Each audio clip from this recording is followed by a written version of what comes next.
الحمدللہ رب العالمین والصلاة والسلام علی محمد الامین فاعوذ باللہ من الشیطان الرجیم بسم اللہ الرحمن الرحیم۔ خواتین و حضرات، ہم میزان حصہ دوم میں تیسرے باب کا مطالعہ کر رہے ہیں۔ یہ قانون سیاست کا باب ہے۔ اس میں یہ بحث خاتمہ کلام میں سامنے آ گئی تھی کہ مسلمانوں کے لیے جو نظم تجویز کیا گیا ہے وہ شورا پر مبنی ہے۔ چنانچہ میں نے یہ مناسب سمجھا کہ برہان کے وہ مباحث بھی آپ کے سامنے رکھ دوں جس میں اس اصول کا رسالت مآب صلی اللہ علیہ وسلم کے زمانے میں اور خلفائے راشدین کے زمانے میں اطلاق دکھایا گیا ہے۔ یہ بحث ہم پڑھ رہے ہیں۔ اس میں دو چیزیں زیر بحث آئیں گی۔ ایک یہ کہ مسلمان بہت بڑی تعداد میں ہو سکتے ہیں، وہ کیسے شریک مشورہ ہوں گے۔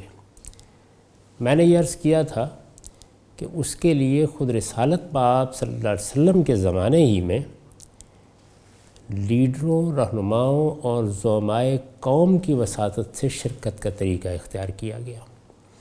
اس کی کچھ تفصیل روایات سے ہو گئی ہے۔ اس کے بعد آگے میں نے لکھا ہے، نبی صلی اللہ علیہ وسلم کے عہد میں یہ حیثیت قبائل کے سرداروں کو حاصل تھی۔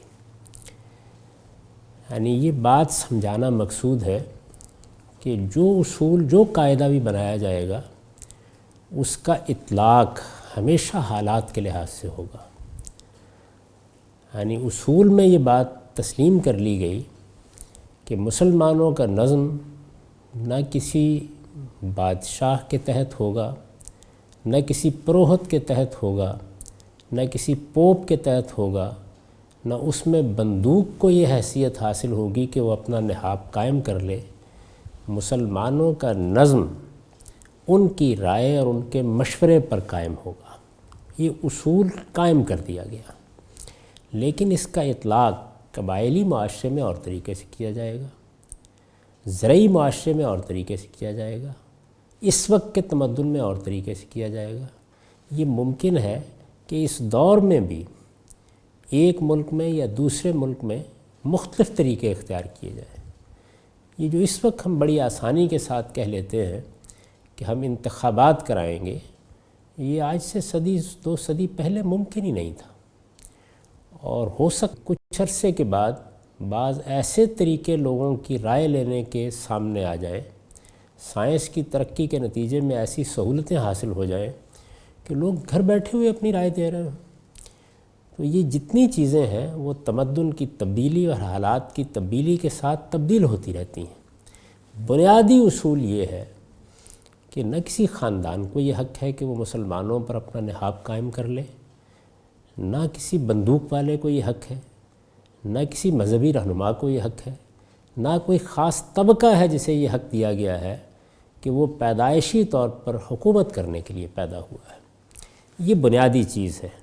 اس کو اب اس وقت کے تمدن میں رکھ کر سمجھنا چاہیے۔ نبی صلی اللہ علیہ وسلم کے عہد میں یہ حیثیت قبائل کے سرداروں کو حاصل تھی۔ یعنی جو لوگ قبیلوں میں پہلے سے سردار مانے جاتے تھے، انہی لوگوں کے ذریعے سے عام لوگوں کا نقطہ نظر معلوم کر لیا جاتا تھا۔ اوس و خزرج اور قریش کے یہ سردار لفظ کے ہر مفہوم میں ان قبائل کے معتمد تھے۔ یعنی یہ جو قبائلی نظام ہے، اس میں ایسا نہیں ہوتا کہ کسی شخص نے بزور اپنے آپ کو لوگوں پر مسلط کر لیا ہے، یہ نہیں ہو سکتا۔ جن لوگوں نے بھی قبائلی زندگی کا مطالعہ کیا ہے وہ یہ جانتے ہیں کہ روح کے اعتبار سے، اپنی روح کے اعتبار سے وہ ایک جمہوری معاشرہ ہوتا ہے۔ چنانچہ یہی وجہ ہے کہ وہاں ہر فرد اپنی ایک رائے رکھتا ہے، دیتا ہے، اور یہ جو سرداریاں اور اس طرح کی چیزیں ہیں یہ قدیم زمانے میں لوگوں کے حالات کے لحاظ سے تبدیل بھی ہوتی رہتی تھی۔ اوس و خزرج اور قریش کے یہ سردار لفظ کے ہر مفہوم میں ان قبائل کے معتمد تھے۔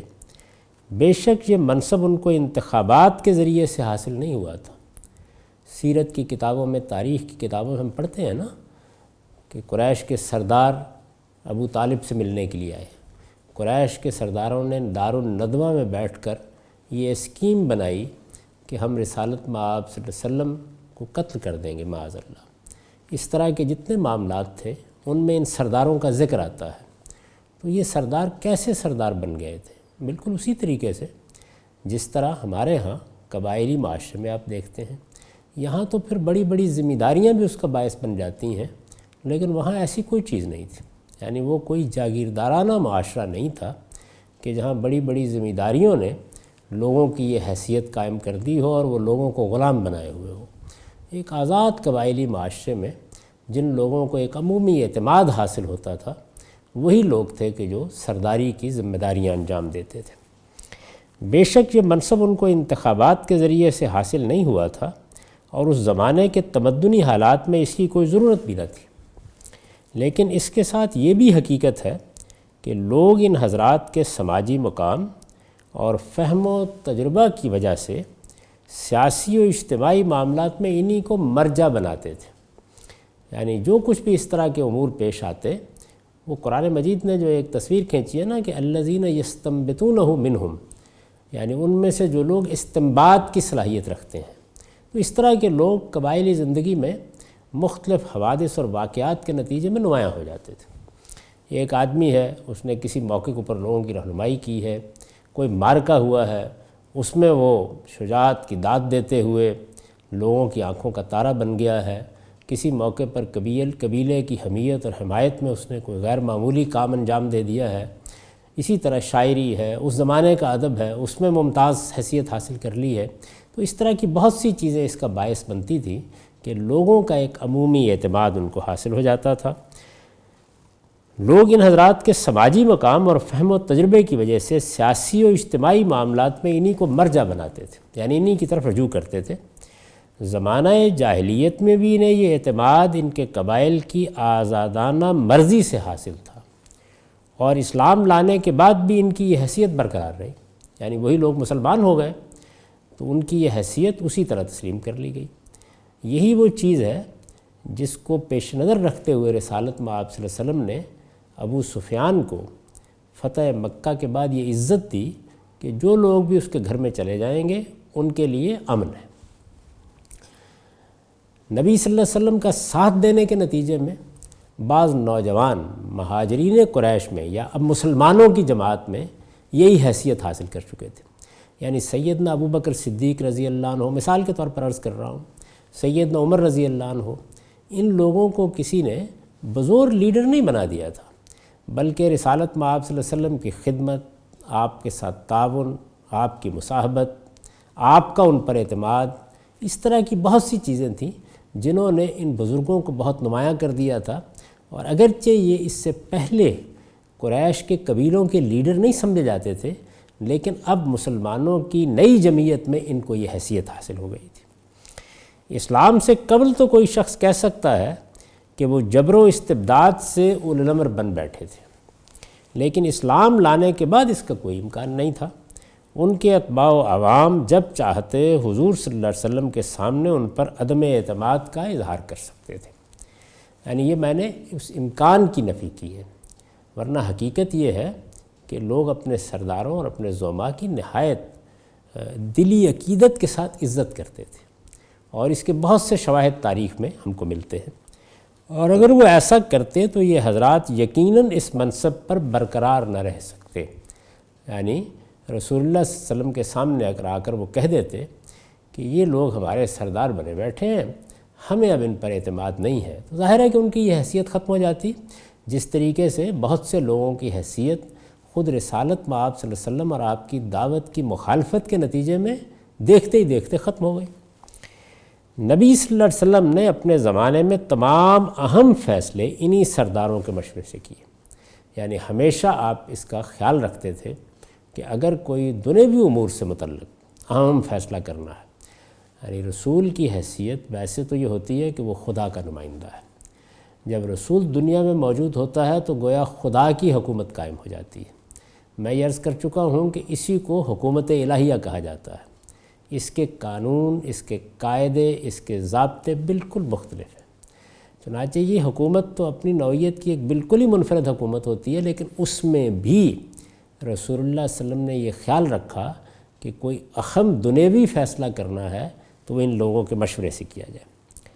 نبی صلی اللہ علیہ وسلم نے اپنے زمانے میں تمام اہم فیصلے انہی سرداروں کے مشورے سے کیے، اور خلافت راشدہ کے دور میں بھی ارباب حل و عقد کی حیثیت سے، ارباب حل و عقد کھولنے والے، باندھنے والے، یہ بڑی خوبصورت تعبیر ہے، یعنی جن لوگوں کو معاشرے میں یہ حیثیت حاصل ہے کہ وہ معاملات کی نگرانی کرتے ہیں، لوگ ان پر اعتماد کرتے ہیں، ان کے فیصلے سے گرہیں کھلتی ہیں اور ان کے فیصلے سے گرہیں بنتی ہیں۔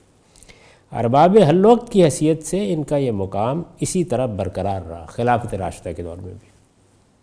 عمر رضی اللہ عنہ کے زمانے میں عراق و شام کی زمینوں کے بارے میں ایک شورا کے انعقاد کا حال بیان کرتے ہوئے قاضی ابو یوسف لکھتے ہیں، یہ وہ مشہور واقعہ ہے کہ عراق اور شام میں بڑے بڑے علاقے فتح ہو گئے، بڑے بڑے علاقے سے بھی شاید صحیح تصویر سامنے نہ آئے، اس وقت جو بڑے بڑے ملک ہیں وہ فتح ہو گئے۔ تو اس موقع پر یہ سوال پیدا ہوا کہ اب ان کی زمینوں کی کیا حیثیت ہوگی، یعنی کیا یہ زمینیں مجاہدین میں تقسیم کر دی جائیں گی؟ یہ مال غنیمت ہے، جن لوگوں نے جنگ لڑی ہے، جو میدان میں اترے ہیں، یہ انہی کا حق ہے، یا یہ سرکاری ملکیت میں رہیں گی؟ میں میزان میں یہ بات واضح کروں گا کہ تمام اموال غنیمت کے بارے میں قرآن مجید نے یہ فیصلہ سنا دیا تھا کہ وہ اصلاً سرکاری ملکیت ہی میں ہے، لیکن یہ بحث قانون جہاد سے متعلق ہے اور وہیں انشاءاللہ ہوگی۔ یہاں اتنی بات سمجھ لیجئے کہ یہ بحث صحابہ میں پیدا ہو گئی، کیونکہ رسالت مآب صلی اللہ علیہ وسلم اس وقت دنیا سے رخصت ہو چکے تھے، سیدنا عمر رضی اللہ عنہ کا زمانہ تھا، تو یہ بحث پیدا ہو گئی کہ اس سے پہلے تو جو اموال غنیمت ہوتے تھے وہ مجاہدین میں تقسیم کر دیے جاتے تھے، یعنی ایک حصہ رکھ لیا جاتا تھا، باقی مجاہدین میں تقسیم کر دیے جاتے تھے۔ تو اب کیا ہوگا؟ یہ جو بڑی بڑی زمینیں ہیں، کیا یہ بھی اسی طرح تقسیم کر دی جائیں گی؟ سیدنا عمر رضی اللہ عنہ کا رجحان یہ تھا کہ انہیں سرکاری ملکیت میں رہنا چاہیے۔ یہ مسئلہ تھا جس میں اختلاف ہوا، اور جب اختلاف ہوا تو یہ دیکھیے کہ اس کو حل کرنے کے لیے کیا طریقہ اختیار کیا گیا۔ عمر رضی اللہ عنہ کے زمانے میں عراق و شام کی زمینوں کے بارے میں ایک شورا کے انعقاد کا حال بیان کرتے ہوئے قاضی ابو یوسف لکھتے ہیں، قالوا فاستشر، قال فاستشار المہاجرین الاولین فاختلفوا، فاما عبد الرحمن بن عوف رضی اللہ عنہ فکان رائے ان تقسم لهم حقوقهم ورائے عثمان و علی و طلحہ و ابن عمر رضی اللہ عنہم رائے عمر۔ پھر فارسل الى عشرة من الانصار خمسة من الاوس و خمسة من الخزرج من کبرائہم و اشرافہم، یعنی جب بہت اختلاف نمایاں ہو گیا تو لوگوں نے کہا تو پھر آپ باقاعدہ مشورہ کیجئے، یعنی رائے تو لوگ دے رہے تھے، باتیں ہو رہی تھیں، اب یہ کہا گیا کہ باقاعدہ مشورے کی مجلس کا انعقاد کیا جائے۔ تو دیکھیے کیا طریقہ اختیار کیا گیا۔ اس پر آپ نے، یعنی سیدنا عمر رضی اللہ عنہ نے، مہاجرین اولین سے مشورہ کیا، یعنی پہلے انہوں نے جو جماعت اس وقت حکومت کر رہی تھی، جو گروہ اس وقت حکومت کر رہا تھا وہ مہاجرین قریش کا تھا۔ انصار کی حیثیت ایک اقلیتی جماعت کی تھی، وہ معاونت کے مقام پر کھڑے تھے، لیکن نظم حکومت قریش کے پاس تھا، یا مہاجرین قریش کہہ لیجئے، کیونکہ یہی لوگ تھے کہ جو رسالت مآب صلی اللہ علیہ وسلم کی مصاحبت کے نتیجے میں نمایاں ہو گئے تھے۔ مہاجرین اولین سے مشورہ کیا تو ان کی رائےوں میں بھی اختلاف تھا، یعنی وہ کسی نتیجے تک نہیں پہنچ سکے۔ عبد الرحمن بن عوف کی رائے تھی کہ ان لوگوں کے حقوق انہی میں تقسیم کر دینے چاہیے، ان لوگوں کے حقوق یعنی مجاہدین کے، جو میدان میں اترے، جنہوں نے جنگ کی، جن کی تلواروں کے ذریعے سے یہ علاقے فتح ہوئے، ان کا کہنا یہ تھا کہ یہ ان کا حق ہے، ان کو دے دینا چاہیے۔ اور عثمان، علی، طلحہ اور ابن عمر رضوان اللہ علیہم عمر رضی اللہ عنہ سے متفق تھے، یعنی یہ جو صحابہ تھے جلیل القدر صحابہ رضی اللہ عنہم، یہ سب سیدنا عمر رضی اللہ عنہ کی رائے کو درست سمجھتے تھے۔ پھر آپ نے کیا کیا؟ پھر آپ نے انصار میں سے 10 افراد کو بلایا، فارسل الی عشرۃ من الانصار، 5 من الاوس و 5 من الخزرج، 5 اوس میں سے اور 5 خزرج میں سے، یعنی گویا ایک طرح سے متناسب نمائندگی کے طریقے پر لوگ بلائے گئے، من کبرائہم و اشرافہم، یعنی ان کے اکابر و اشراف، ان کے اکابر و اشراف۔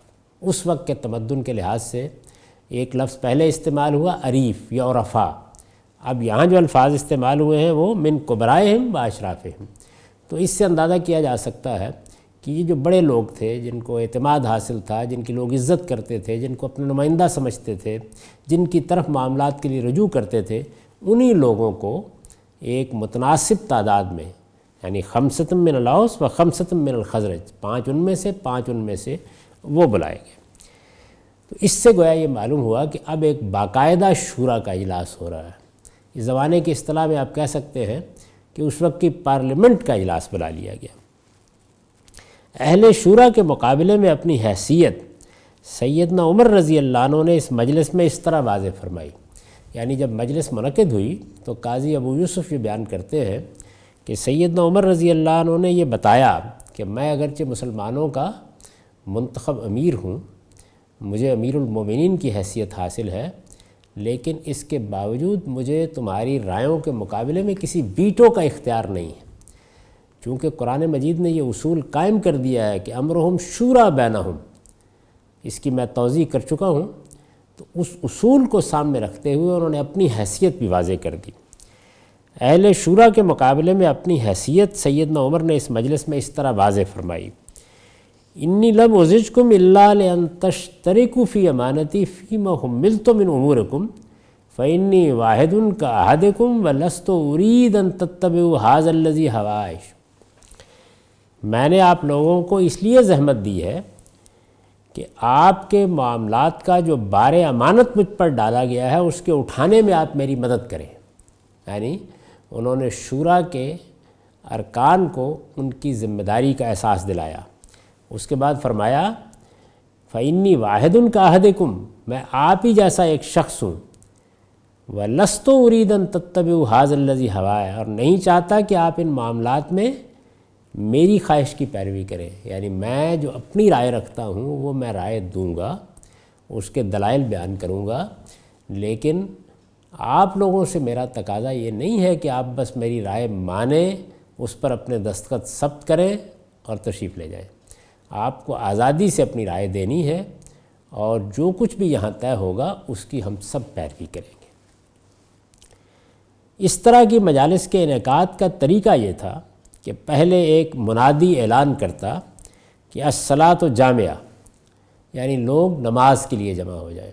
یہ معلوم ہے کہ نماز مسلمانوں کے نظم میں جس طرح ان کی انفرادی زندگی کا امتیازی نشان ہے، اسی طرح ان کی اجتماعی زندگی کی بھی سب سے بڑی علامت ہے۔ نماز کو گویا ایک علامتی حیثیت بھی دے دی گئی ہے کہ ہم مسلمان ہیں تو ہر موقع پر خدا کے سامنے سجدہ ریز ہوتے ہیں، اس کے بعد کوئی اور کام کرتے ہیں۔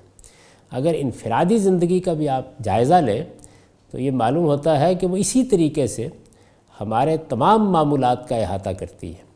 ہم صبح اٹھتے ہیں، نماز سے زندگی کی ابتدا کرتے ہیں، ایک بڑا وقت اپنی کاروباری اور دوسری نوعیت کی سرگرمیوں میں گزارتے ہیں، پھر سجدہ ریز ہو جاتے ہیں، پھر اس کے بعد سورج کچھ ڈھلتا ہے، اپنے معاملات کو سمیٹنے کے قریب پہنچتے ہیں، پھر سجدہ ریز ہو جاتے ہیں، سورج غروب ہوتا ہے، گھروں کو لوٹتے ہیں، پھر سجدہ ریز ہو جاتے ہیں، اور پھر بستروں میں جانے سے پہلے ایک مرتبہ پھر اپنا سر خدا کے سامنے جھکا دیتے ہیں۔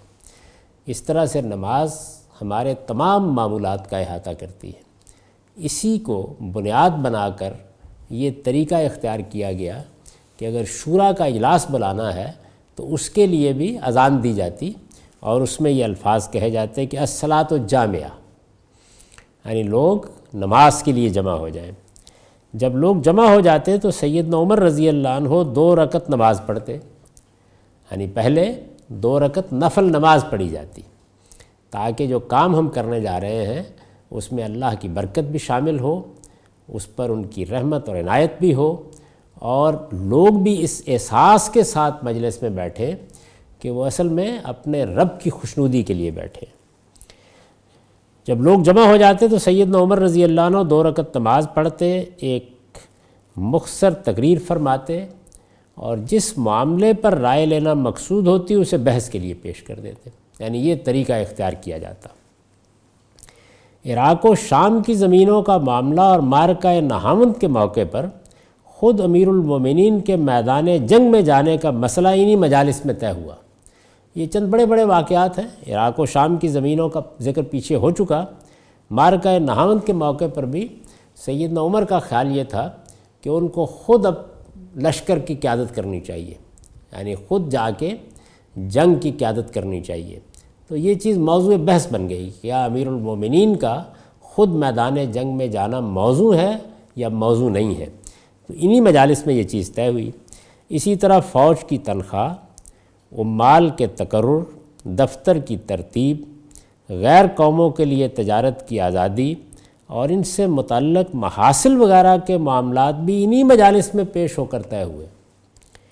طبقات ابن سعد، کنز العمال، تاریخ طبری، کتاب الخراج اور اس طرح کی بعض دوسری کتابوں میں ان کی تفصیلات بیان ہوئی۔ یعنی یہاں میں نے بالاجمال ذکر کر دیا ہے، جو لوگ چاہیں وہ ان مجالس کی رودادیں ان کتابوں میں دیکھ سکتے ہیں۔ یعنی ہمارے جو تاریخی ذخائر ہیں یا جہاں روایات جمع کی گئی ہیں یا اس زمانے کے حالات پر جو چیزیں لکھی گئی ہیں، اگر آپ ان کو دیکھیں گے تو اس طرح کی بہت سی مجالس کی رودادیں ان میں مل جائیں گی۔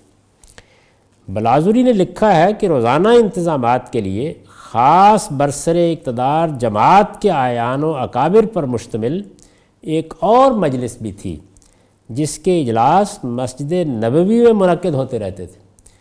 یعنی یہ بلاذری نے جو بات لکھی ہے یہ بالکل قاعدے کے مطابق ہے۔ یعنی ایک صورت تو یہ ہے کہ بڑا معاملہ پیش آ گیا ہے تو اس میں ظاہر ہے کہ جو اقلیتی گروہ کے لوگ ہیں ان کی بھی رائے لینی ہے، جیسے کہ عراق و شام کی زمینوں کے معاملے میں ہوا۔ یعنی وہاں انصار کے لوگ بھی متناسب نمائندگی کے طریقے سے بلائے گئے، جیسے کہ ہم پیچھے دیکھ چکے ہیں کہ خمسۃ من الاوس و خمسۃ من الخزرج۔ لیکن عام فیصلے کرنے کے لیے ایک مجلس خاص برسر اقتدار جماعت کے اعیان و اکابر کی بھی منعقد ہوتی رہتی تھی، جیسے ہمارے ہاں کیبنٹ کی میٹنگیں ہوتی ہیں یا پارلیمانی پارٹی اپنی مجالس منعقد کرتی رہتی ہے، تو یہ طریقہ بھی تھا۔ بلاذری نے فتوح البلدان میں لکھا ہے کان المہاجرین مجلس فی المسجد فکان عمر یجلس معہم فیہ ویحدثہم اما ینتی الیہ من امور الآفاق۔ مسجد نبوی میں مہاجرین کی ایک مجلس منعقد ہوتی تھی اور حضرت عمر اس میں بیٹھتے اور اس کے سامنے وہ تمام حالات پیش کیا کرتے تھے جو مملکت کے مختلف گوشوں سے ان کو پہنچتے تھے۔ یعنی ان کو پیش کرتے، ان پر اپنی رائے دیتے، ان کی رائے لیتے، اس طرح مشورے کے ذریعے سے بہت سے امور انجام پاتے تھے۔ البتہ جب کوئی بڑا معاملہ پیش آ جاتا، کوئی اصولی فیصلہ کرنا مقصود ہوتا تو پھر اس طرح کی مجلس منعقد کی جاتی جس کا پہلے ذکر ہو چکا ہے۔ یہ میں نے چند مثالیں دی ہیں، اس سے مقصود صرف یہ ہے کہ یہ واضح ہو جائے کہ جب ایک نظم شورا پر قائم کر دیا گیا، یعنی جب اس کی جمہوری بنیاد تسلیم کر لی گئی، تو پھر اس وقت کے تمدن کے لحاظ سے اس کے لیے کیا طریقے اختیار کیے گئے، کیا روایات قائم کی گئیں۔ یہ بات ذہن میں رکھنی چاہیے کہ اس وقت جو ہمارے پاس ایک منظم ریاست کا تصور ہے، جس میں اہل مغرب نے بہت بڑی خدمت انجام دی ہے کہ اس تصور کو، اس اصول کو، اس بنیادی قاعدے کو کہ لوگوں کی رائے سے معاملات چلائے جانے ہیں، اداروں میں تبدیل کر دیا ہے۔ یہ معاملہ اس وقت کبھی نہیں ہوا تھا۔ اس وقت کے قبائلی تمدن میں بالکل ابتدائی زمانے کے لحاظ سے جو کچھ ہو سکتا تھا یہ وہی ہے جو ہو رہا ہے، لیکن اصل چیز بالکل پورے طریقے سے ملحوظ خاطر ہے، اور وہ چیز کیا ہے؟ امرہم شورا بینہم۔ یہ ایک چیز تھی، یعنی اس میں میں نے یہ بتایا کہ مشورہ کیسے کیا جاتا تھا، کن لوگوں سے کیا جاتا تھا، مشورے کی کیا روایت قائم کی گئی۔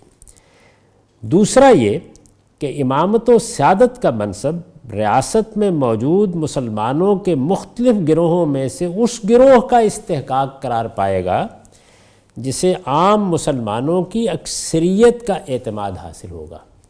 یعنی یہ دوسری روایت بھی اسی زمانے میں قائم ہو گئی کہ مسلمانوں میں اگر مختلف گروہ ہیں، اپنی اپنی قیادت رکھتے ہیں، اور میں یہ عرض کر چکا ہوں کہ یہ بالکل فطری بات ہے، یعنی یہ نہیں ہو سکتا کہ کسی معاشرے کے اندر سے آپ سیاسی گروہ بندیاں، آپ فکری گروہ بندیاں، آپ مذہبی گروہ بندیاں ختم کر دیں، یہ کبھی ختم نہیں ہو سکتی، یہ خلاف فطرت ہے۔ اور اللہ تعالیٰ نے اسی چیز کو سامنے رکھ کر یہ ارشاد فرمایا ہے کہ وَجَعَلْنَاكُمْ شُعُوبًا وَقَبَائِلَ لِتَعَارَفُوا، یعنی انسان اپنی انفرادیت کا اظہار چاہتا ہے، اور انفرادیت کا یہ اظہار جیسے فرد کی شخصیت سے ہوتا ہے، اسی طرح جب لوگ ایک خاص نقطہ نظر اختیار کر لیتے ہیں، لوگ کوئی خاص زاویہ نظر اختیار کر کے اس کے لحاظ سے سماج کے بارے میں، معاشرے کے بارے میں ایک رویہ اختیار کر لیتے ہیں، تو اس میں بھی اپنی انفرادی شان کا اظہار چاہتے ہیں۔ یہ چونکہ بہت سے لوگ ہوتے ہیں، اب مثال کے طور پر دیکھیے نا کہ ایک شخصیت ہے، عالم ہے، کوئی بڑا ادیب اور شاعر ہے، سیاستدان ہے، دانشور ہے، لوگوں کو اس سے مناسبت محسوس ہونی شروع ہو گئی۔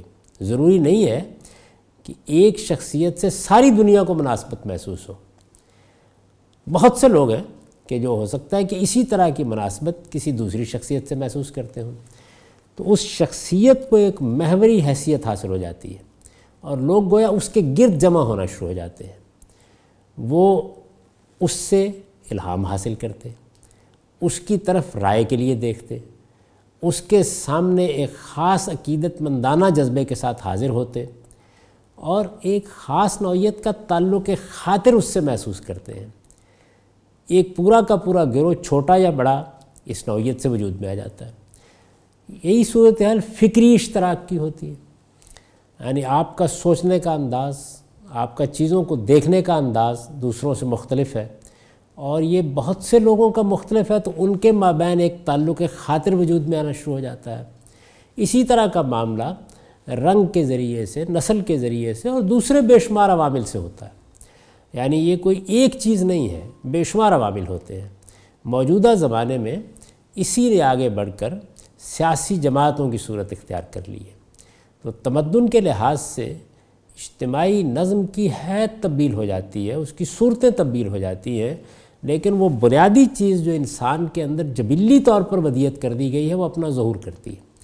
یہ چیز بالکل جبلی طور پر انسان کے اندر موجود ہے، یعنی انسان کی شخصیت اس سے خالی نہیں ہو سکتی، وہ اس سے مجرد ہو کر نہیں رہ سکتا، وہ لازماً کسی کو مر جائے، لازماً ایک فکری رشتے میں وابستہ ہوگا، کی طرف سرداری کے لیے، رہنمائی کے لیے دیکھے گا۔ اللہ تعالیٰ نے دنیا بنائی اسی اصول کے اوپر ہے، اور پھر اس سے جو ایک خاص طرح کی عصبیت، میں تعصب کی بات نہیں عرض کر رہا، ایک خاص طرح کی عصبیت پیدا ہو جاتی ہے، خواہ وہ عصبیت فکر کی بنیاد پر ہو، خواہ وہ عصبیت سیاسی قیادت کے بعض کارناموں کی وجہ سے پیدا ہو جائے، خواہ وہ کسی دانشور کے ساتھ وابستہ ہو جائے، وہ عصبیت اپنا کام کرتی ہے اور اس طرح سے اپنی شناخت قائم کرتی ہے۔ یہی مطلب ہے اس جملے کا کہ تعارفو، یعنی انسان انفرادی طور پر بھی اور اجتماعی طور پر بھی اپنی شخصیت کا اظہار اسی طریقے سے کرتا ہے۔ اس وجہ سے یہ توقع کرنا کہ 18 کروڑ، 20 کروڑ، 10 کروڑ، 2 کروڑ لوگوں کو آپ ایک ہی قوم یا ایک ہی جماعت بنا دیں گے اور ان کے اندر اس فطری جبلی تقاضے کا ظہور نہیں ہونے دیں گے، یہ فطرت کے خلاف جنگ ہے، اور جس طریقے سے کمیونزم کی جنگ فطرت کے خلاف کامیاب نہیں ہوئی، یہ بھی کامیاب نہیں ہو سکتی۔ ہمارے ملک میں بعض موقعوں پر جب آمروں نے یہ چاہا کہ وہ پارلیمنٹ کا کچھ ڈھونگ بھی رچائیں، تو انہوں نے غیر جماعتی انتخابات کرا کے یہ سب کچھ کرنا چاہا، لیکن ہوتا کیا تھا؟ ہوتا یہ تھا کہ غیر جماعتی انتخابات کے نتیجے میں جو پارلیمنٹ وجود میں آتی تھی، وہ چند گھنٹوں کے اندر ہی اندر اپنی جتھے بندیاں قائم کر لیتی تھی، اس لیے کہ انسان کے اس جبلی ظہور کو روکا نہیں جا سکتا۔ تو اس وجہ سے مسلمانوں کے مختلف گروہ موجود ہوں گے، رہیں گے۔ یہاں میں یہ عرض کر دوں کہ خواہ وہ گروہ قومی ہوں، جس طرح کہ اس وقت ہمارے ہاں بلوچی ہیں، پٹھان ہیں، سندھی ہیں، پنجابی ہیں، خواہ وہ قومیتوں کی نوعیت کے ہوں، خواہ وہ مذہبی مسالک کی نوعیت کے ہوں، جیسے دیوبندی ہیں، بریلوی ہیں، اہل حدیث ہیں، شیعہ ہیں، اور خواہ وہ گروہ سیاسی نوعیت کے ہوں، جس طرح کے مسلم لیگ ہے، پیپلز پارٹی ہے، یہ جتنے بھی گروہ ہوں گے یہ سب کے سب موجود رہیں گے، ان کو ختم نہیں کیا جا سکتا۔ جو چیز اسلام سکھاتا ہے وہ یہ ہے کہ وہ اس بالا تر حقیقت کو تسلیم کریں کہ ہم سب مسلمان ہیں، اور اگر اس کے نیچے ہم کسی ریاست میں رہتے ہیں تو مثال کے طور پر ہم سب پاکستانی ہیں، ہم سب مراکشی ہیں، ہم سب عرب ہیں۔ پھر اس کے بعد یہ کہ اگر کسی موقع پر حق و باطل کا معاملہ پیش آ جائے تو ہم اپنے گھر والوں کے خلاف بھی حقیقی گواہی دیں گے۔ مذہب کہاں سے داخل ہوتا ہے اس میں؟ وہ یہاں سے داخل نہیں ہوتا کہ یہ فطری عصبیتیں ختم ہو جائیں گی یا یہ گروہ ختم ہو جائیں گے، وہ یہ نہیں کرتا۔ وہ یہ کہتا ہے کہ نہیں، یہ حق کے تابع ہو کر رہیں گے۔ ہمیں اس امتحان میں ڈالا گیا ہے کہ اگر حق کی گواہی دینی ہو تو ہم اپنی ماں کے خلاف بھی دیں گے، اپنے باپ کے خلاف بھی دیں گے، اپنی ذات کے خلاف بھی دیں گے، اپنے گروہ کے خلاف بھی دیں گے۔ یہ بات ہے جس کو قیام بالقسط کے تقاضے میں بیان کیا گیا ہے۔ یہاں اس وقت موضوع نہیں ہے۔ قرآن مجید نے انفرادی اور اجتماعی زندگی میں الگ الگ، سورہ نساء میں انفرادی معاملات میں اور سورہ مائدہ میں اجتماعی معاملات میں اس کو ایمان کا تقاضا قرار دے دیا ہے، اور بہت زوردار الفاظ میں یہ کہا ہے کہ یا ایھا الذین آمنوا کونوا قوامین للہ شہداء بالقسط۔ یہ تقاضا ہے اسلام کا اور ہمارے دین کا، یہ نہیں ہے کہ جمعیتیں اور گروہ ختم ہو جائیں۔ دوسرا یہ کہ امامت و سیادت کا منصب ریاست میں موجود مسلمانوں کے مختلف گروہوں میں سے، یعنی یہ بات یہاں سے پیدا ہوئی تھی، گروہ ہوں گے، ان مختلف گروہوں میں سے اب کس کو ذمہ داری دینی ہے؟ اس گروہ کا استحقاق قرار پائے گا جسے عام مسلمانوں کی اکثریت کا اعتماد حاصل ہوگا۔ یہ سادہ تعبیر ہے۔ اسی چیز کو آپ دور حاضر کی تعبیرات کے تحت لے آئیے تو گویا یوں سمجھ لیجئے کہ جس پارٹی کو زیادہ لوگوں کی تائید حاصل ہوگی اسی کو حق ہے کہ وہ اقتدار کی مسند پر بیٹھے۔ رسول اللہ صلی اللہ علیہ وسلم نے اپنی وفات سے کچھ پہلے فیصلہ کیا کہ حکومت کے لیے آپ کے جانشین آپ کے بعد انصار کے بجائے قریش ہوں گے۔ یہ رسالت میں آپ صلی اللہ علیہ وسلم نے فیصلہ فرمایا۔ ظاہر ہے کہ جب آپ کو یہ بتا دیا گیا کہ آپ اب دنیا سے رخصت ہونے والے ہیں تو اس کے بعد یہ سوال تھا کہ اس وقت صورتحال یہ تو نہیں ہے کہ آپ حضرت مسیح کی طرح دنیا سے رخصت ہو رہے ہیں، یعنی اقتدار و اختیار پاس نہیں ہے، پیغمبر کی حیثیت سے دنیا سے رخصت ہو رہے ہیں، دعوت کی جانشینی کرنی ہے، جس کو خدا توفیق دے گا وہ اس پیغام کو لے کے نکل کھڑا ہوگا، جیسے کہ سیدنا مسیح علیہ السلام کے حواری نکلے۔ یہاں صورتحال یہ تھی کہ مسلمانوں کا ایک نظم اجتماعی قائم ہو چکا تھا، ان کی ایک باقاعدہ حکومت تھی، اور اس طریقے سے رسول اللہ صلی اللہ علیہ وسلم رسول کی حیثیت سے اس حکومت کے سربراہ بھی تھے۔ تو یہ سوال پیدا ہوا کہ آپ کی جانشینی کون کرے گا؟ چنانچہ یہ محسوس کر کے کہ پہلے چونکہ انصار کا معاملہ یہ رہا ہے کہ تمام معاملات انہی کے مشورے سے چلائے جاتے رہے، ان کو یثرب میں اکثریت کی تائید حاصل تھی، بلکہ یثرب میں اصل حیثیت انہی کی تھی، مہاجرین تو مہاجرین کی حیثیت سے وہاں آ کر آباد ہوئے تھے۔ لیکن رسالت مآب صلی اللہ علیہ وسلم کے زندگی کے آخری برسوں میں سیاسی صورتحال بالکل تبدیل ہو گئی، یعنی مکہ فتح ہوا، پورا جزیرہ نمائے عرب اسلام کے زیر نگیں آ گیا۔ اب ظاہر ہے کہ جو یثرب میں انصار کو حیثیت حاصل تھی وہ حیثیت پورے عرب میں ان کو حاصل نہیں رہی۔ تو رسول اللہ صلی اللہ علیہ وسلم نے یہ محسوس کر کے کہ کہیں میرے بعد یہ صورتحال کسی بڑے قضیے کا باعث نہ بن جائے۔ ابھی چونکہ کوئی دستوری روایات قائم نہیں ہوئی تھی، کوئی باقاعدہ الیکشن کمیشن نہیں تھا، کوئی عبوری حکومت اس طریقے سے قائم نہیں ہو سکتی تھی جیسے اب ہم کہتے ہیں، ایک قبائلی طرز کا نظم تھا۔